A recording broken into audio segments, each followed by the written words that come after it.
in their armor. I always wondered now, why would Saul try to make David fight in his armor? You got to understand now, my brothers and sisters, that a person or a king or a fighter was identified by their armor. And so what Saul was saying when he put his armor on David is he said, when you go out to fight, folk will think that that's me out there fighting, and I'm going to get the glory. See, tell your neighbor, nobody going to get the glory for this but God. Ain't nobody going to say that they did anything for me more than my God did for me. But I know that there's nobody but the Lord that's going to, no flesh will glory in his presence.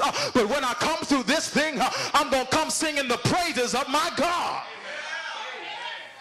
So he tried to put his armor on David, but David said, I can't fight in this because I haven't proved them. So you got to go with what you've already proved. In other words, you've got to go with what you already know works. How many know that prayer still works? Baby, you better reach for what you know in this year. This is the year you better reach for your prayer weapon more than you ever prayed in your life. When you face a giant in your life, baby, you better call on the name of the Lord like you've never called on it before, because it's the same prayer that brought you out last time that's going to bring you out this time. I know the situation is different, but your God is the same. Tell your neighbor, reach for what you know. The Bible says that David went down to the brook and he pulled out 5 smooth stones. He pulled out what he was already used to working with. Baby, you better grab something that you used to working with. You better work it because you're used to working it. You better not try to do anything new, but you better understand that praise is something that's already brought you this far. And so you better reach for what you know. If you ain't got nothing else in your bag, you better pull out a praise. And the Bible says that sometimes you got to make up a praise. I know you don't feel like praising him, but David said, make a joyful noise unto the Lord. All ye lands, serve the Lord with gladness. Come before his presence with singing. Do I have anybody in here that would say, I don't feel like praising him sometimes, but I'm going to reach in my bag anyhow, and I'm going to pull out a praise because my God is worthy to be praised. Do I have any praisers in here that would give God praise in spite of your giant, that would give God praise in front of your giant, that would give God praise in front of your haters, that would say, you've been hating on me, but look at me now. Tell your neighbor, you better stop hating on me because I'm getting ready to blow up.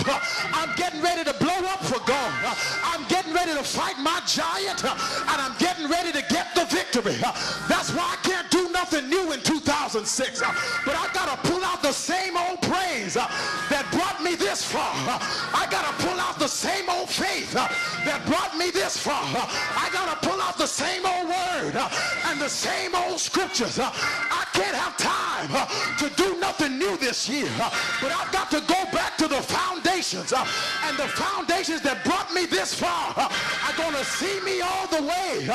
It's faith that's brought me thus far, and faith that will lead me home. Baby, I can't start nothing new because my God ain't new. He said he's the God that changes not. He was before the beginning of the world, and since God is before everything else, why should I try anything else? But I'm going to reach for what I know. Slap your neighbor and say, neighbor, I'm going to reach for what I know.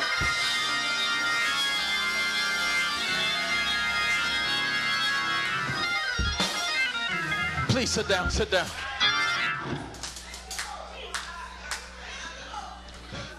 Overcoming the giants in your life. One, you remember your past victories.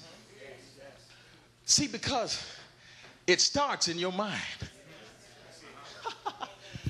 If you can get the victory in your mind, you can get it in your life. I believe I just said something. I think I'm going to say it again. If you can get the victory in your mind, you can get it in your life. So you remember your past victories. Then after you remember your past victories, you reach for what you know.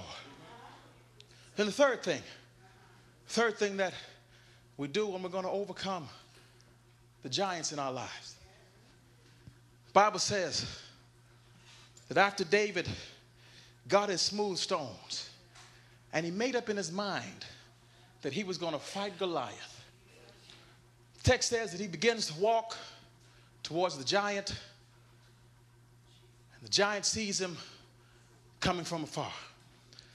Pastor Wiggins, the Bible says that the giant started talking trash. He said, look at it, verse 43 says, so the Philistine said to David, am I a dog that you come to me with sticks? And the Philistine cursed David by his gods. And the Philistine said to David, come to me, and I will give your flesh to the birds of the air and the beasts of the field. And this is what I love about David. Verse 45, then David said to the Philistine, you come to me with a sword, with a spear, and with a javelin, but I come to you in the name of the Lord of hosts, the God of the armies of Israel, whom you have defied. This day the Lord will deliver you into my hand, and I will strike you and take your head from you. And this day I will give the carcasses of the camp of the Philistines to the birds of the air and the wild beasts of the earth. Then all the earth may know that there is a God in Israel. If you're going to overcome the giants in your life, number one, you remember your past victories. Number two, you reach for what you know. Then number three, you've got to return the enemy's rhetoric. You've got to return the enemy's rhetoric. In other words, when the devil starts talking trash to you, you get indignant and talk trash right back to him. When Goliath said that I'm going to kill you, David said, no, I'm going to kill you. When the giant said, I'm going to get the victory, David said, no, I'm going to get the victory.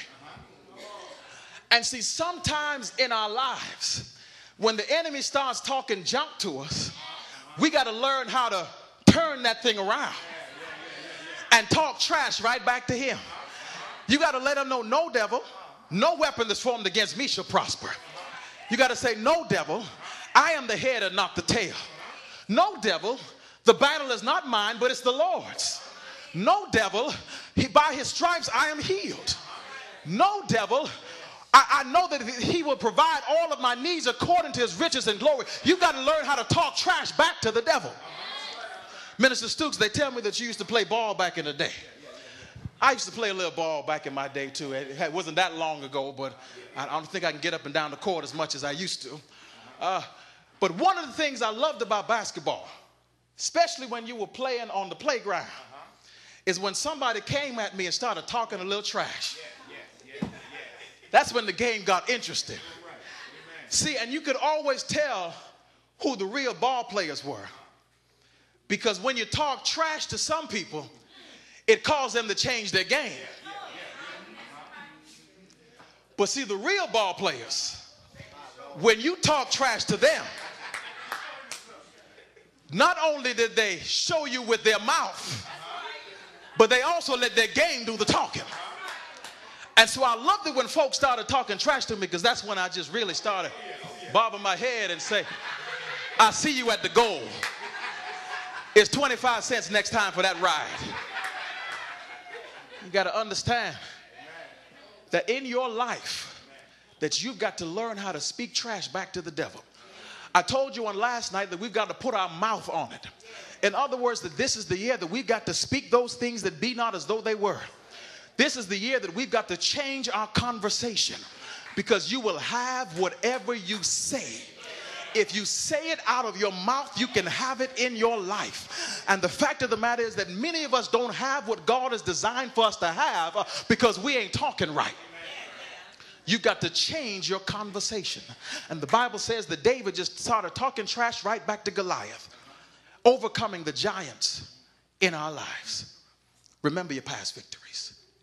Reach for what you know. Return the enemy's rhetoric. And then the fourth and final thing before I take my seat, it's found in verse number 48 of the text.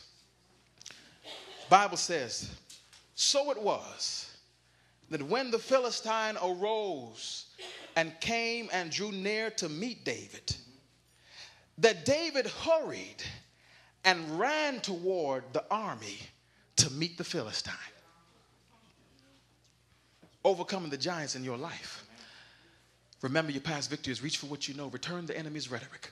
And the fourth and final thing that we've got to do in this year 2006 is we've got to make up our mind that we're going to run toward our victory.